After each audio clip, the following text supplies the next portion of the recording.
xukuumadda dawladda federaalka Soomaaliya ayaa shaacisay wadamo kamid ah wadamada beesha caalamka ee safaaradaha kule magaalada Muqdisho inay ka soo codsadeen magaalooyin ay kamid tahay Hargeysa inay ka furtaan qunsuliyado. wasiirka arrimaha dibadda dawladda federaalka Soomaaliya Maxamed Ciise Cawad oo warbaahinta la hadlay ayaa warkaasi shaaciyay waxaan u dhignaa sida tan. laga gooyo Soomaaliland ma dhihin Soomaaliland dad Soomaaliya ku nool annaga albaab kasta u garaacnay in macuunaadka loo kordhiyo iyo kaalmada la siiyo Soomaali meel ay joogaan.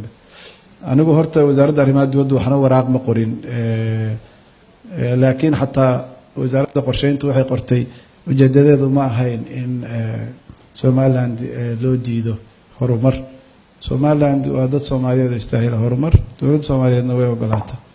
annagu waxaan la soo weydiiyay dalalka مثلا Kenya maraan dheereen waxaan soo weydiisay inay qunsuliyado ka furtaan Soomaaliland iyo Kismaayo iyo dalka oo dhan ay qunsuliyado ka waa u fasaxnay dalalkan la hadalo dhan waxaan idhaahnaa qunsuliyado Soomaaliya hadda ka furtaan way fiicnaan lahayd laakiin midnimada Soomaaliya iyo qarannimadeeda in la ilaaliyo dadka Soomaaliya oo dhan baa isku raacsan marka arrimahaas mararka qaarkood si kala loo macleeyaa senator laakiin ma jirto wax macuuna aanu niri Soomaaliland laga gooy annaga u doodno u raadina.